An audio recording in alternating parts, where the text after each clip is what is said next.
Hello students, आज हम इस वीडियो में प्रश्नावली 14.1 का प्रश्न नंबर 6 करने वाले हैं। जो दिया है, निम्नलिखित सारणी किसी मोहल्ले के 25 परिवारों में भोजन पर हुए दैनिक व्यय को दर्शाती है। यहाँ पे दैनिक व्यय लिखा है 100 से 150, 150 से 200, 200 से 250, 250 से 300 और 300 से 350। और नीचे परिवारों की संख्या दी गई है 4, 5, 12, 2, 2। और पीछे लिखा हुआ है, पीछे दिया है कि एक उपयुक्त विधि द्वारा भोजन पर हुआ माध्य व्यय ज्ञात कीजिए। हमें क्या करना है, इसका माध्य ज्ञात करना है। और माध्य ज्ञात करने के लिए किसी एक विधि का चयन करना है जो उपयुक्त है वो। तो वर्गीकृत आंकड़ों का माध्य ज्ञात करने के लिए हम 3 विधि का प्रयोग करते हैं। 3 विधि से इसका माध्य हम ज्ञात कर सकते हैं। पहला, प्रत्यक्ष विधि से भी इसका हम माध्य ज्ञात कर सकते हैं। दूसरा, कल्पित माध्य विधि से भी। और तीसरा, पग विचलन विधि से भी। तो इन तीनों विधियों में से किसी एक विधि के द्वारा हमें इस प्रश्न में माध्य ज्ञात करना है। तो चलिए इस प्रश्न को हम हल करते हैं, वो भी कल्पित माध्य विधि से। हम कल्पित माध्य विधि से इसका हम माध्य ज्ञात करेंगे। तो इसके लिए हमें कॉलम बनाना पड़ेगा। तो चलिए पहले हम कॉलम बनाते हैं, फिर इस प्रश्न का माध्य ज्ञात करते हैं। तो पहले हम बनाएंगे कॉलम।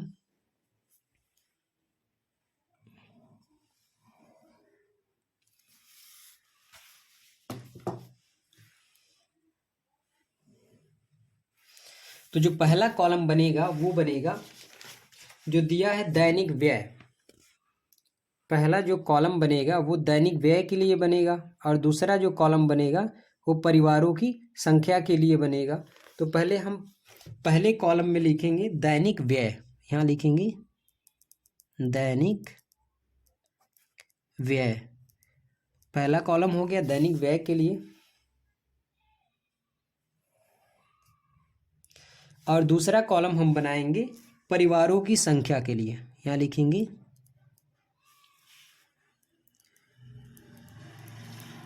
परिवारों की संख्या। और परिवारों की संख्या बारंबारता को प्रदर्शित कर रहा है, तो यहाँ पे F बना देंगे। इसके बाद हम अगला जो कॉलम बनाएंगे वो बनाएंगे मध्यमान के लिए। तो यहाँ हम लिखेंगे मध्यमान। और मध्यमान को X से प्रदर्शित करते हैं, जिसको बोलते हैं मिड वैल्यू। इसके बाद हम निकालेंगे D, क्योंकि हम कल्पित माध्य विधि से इसको हल कर रहे हैं तो उसमें D की ज़रूरत पड़ती है। D बराबर होता है X माइनस A। उसके बाद जो अंत का कॉलम बनेगा वो बनेगा F गुणे D का। तो इतने कॉलम हमें बनाने पड़ेंगे यदि हम कल्पित माध्य विधि से इसको हल करेंगे। तो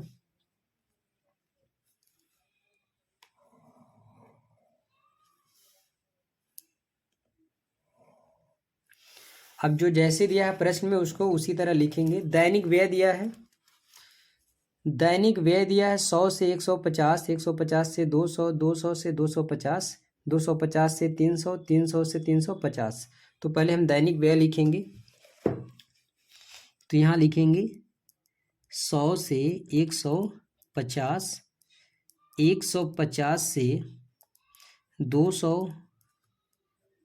200 से 250, 250 से 300 और 300 से 350। ये प्रश्न में दिया गया है। और परिवारों की जो संख्या दी गई है वो दिया है 4, 5, 12, 2, 2। ये दिया गया है। तो ये दोनों प्रश्न में दिया गया है। अब हम निकालेंगे मध्यमान। मध्यमान निकालने का क्या तरीका होता है कि ये जो वर्ग अंतराल दिया है, इस तरफ का जो दिया है उसको बोलते हैं निम्न सीमा, इसको बोलते हैं उच्च सीमा। तो हम क्या करते हैं, मध्यमान लिखने के लिए, निकालने के लिए, ये जो वर्ग अंतराल दिया है ये निम्न सीमा और ये उच्च सीमा, इन दोनों को जोड़कर आधा लिखते हैं। निम्न सीमा उच्च सीमा दोनों को जोड़ेंगे आधा लिखेंगे, दोनों को जोड़ेंगे आधा लिखेंगे।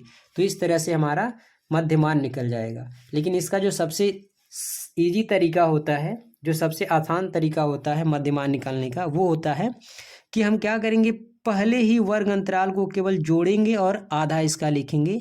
फिर जितने का इसमें अंतर दिया रहेगा वो संख्या जोड़ते हुए चले आएंगे। तो 100 और 150 इन दोनों को यदि हम जोड़ेंगे तो ये हो जाएगा 250। और 250 का आधा करेंगे तो 125, तो यहाँ लिख देंगे 125। पहला ही केवल वर्ग अंतराल को जोड़ना है दोनों को और आधा लिख देना है, बाकी जितने का अंतर है जोड़ते हुए अंत तक चले आना है। तो कितने कितने का अंतर है, 100 से 150, 50 का अंतर, 150 से 200, 50 का अंतर, सब में बराबर अंतर आएगा तो 50 का इसमें अंतर आ रहा है, तो वही 50 इसमें जोड़ते हुए चले आएंगे। तो 125 में हम जोड़ेंगे 50, तो ये हो जाएगा 175। अब 175 में हम फिर से क्या करेंगे, 50 को जोड़ेंगे, तो ये हो जाएगा 225। 225 में फिर हम जोड़ेंगे 50, तो ये हो जाएगा 275। 275 में फिर हम 50 जोड़ेंगे, तो ये हो जाएगा 325। तो इस तरह से हमारा मध्यमान निकल गया। अब हमें निकालना है डी। तो डी निकालने का क्या तरीका है कि ये जो बीच में संख्या दी गई है, बीच में, उसको हम ए मान लेंगे। इसको हम क्या मानेंगे, ए। अब जिसको ए माने हैं ये संख्या सभी संख्याओं में से घटाकर यहाँ लिखना है कुछ इस तरह से, जैसे 125 में से भी घटाना है 225, 175 में से भी घटाना है 225, और 225 में से भी घटाना है 225, 275 में से भी घटा देंगे 225, 325 में से भी घटा देंगे 225। जिस संख्या को हम ए माने हैं यही संख्या सभी संख्याओं में से घटा घटा के लिखना है कुछ इस तरह से। 125 में से घटा देंगे 225, तो 125 में से जब 225 घटाएंगे तो ये कितना बचेगा, बचेगा 100। 100 बचेगा, वो भी माइनस का बचेगा क्योंकि बड़ी संख्या ये है, तो इसके सामने जो चिन्ह है वो लिखेंगे। तो इस तरह से हम इसके ऊपर जितनी भी संख्याएं आएंगी सब माइनस में और इसके नीचे सब प्लस में। अब घटा के लिखेंगे तो 125 में से 225 माइनस करेंगे तो बचेगा माइनस का 100। 175 में से 225 माइनस करेंगे तो ये बचेगा माइनस का 50। 225 में से 225 घटाएंगे 0। 275 में से 225 घटाएंगे तो बचेगा 50। 325 में से 225 घटाएंगे तो ये बचेगा 100। तो इस तरह से हमारा निकल गया डी। अब हमें लास्ट का निकालना है एफ गुणे डी। ये जो एफ का मान है और डी का मान, इनका सामने सामने गुणा करके लिखना है। 4 का गुणा करना है -100 में, 5 का गुणा -50 में, 12 का गुणा 0 में, 2 का गुणा 50 में, 2 का गुणा 100 में।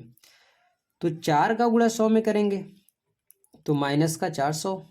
5 का गुणा -50 में करेंगे तो 200, 5 पचे 25 हो जाएगा 250। 12 का गुणा 0 में करेंगे 0।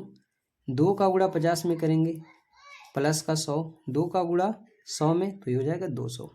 तो इस तरह से हम कॉलम को रेडी कर लेते हैं। अब हमें क्या करना रहता है कि जो अंत का आया है एफ गुणे डी, ये इसको जोड़ना रहता है। तो इसको जोड़ने का क्या तरीका है कि जो माइनस चिन्ह के साथ है उसको एक साथ जोड़ेंगे, जो प्लस चिन्ह के साथ है उसको एक साथ जोड़ेंगे। तो इन दोनों को आपस में जोड़ेंगे तो 400 और 250 ये हो जाएगा माइनस का 650। इसी तरह जो प्लस की संख्या है इनको एक साथ जोड़ेंगे तो 100 और 200 ये हो गया 300। अब हमें लिखना एफ गुणे डी। अब इन दोनों का चिन्ह विपरीत है, ये माइनस में है और ये प्लस में है, तो इन दोनों को आपस में हम घटा देंगे। तो 650 में से 300 निकाल देंगे तो ये बचेगा माइनस का 350, ये आ गया। अब हमें लास्ट का जो ऐड करना है वो करना है बारंबारता।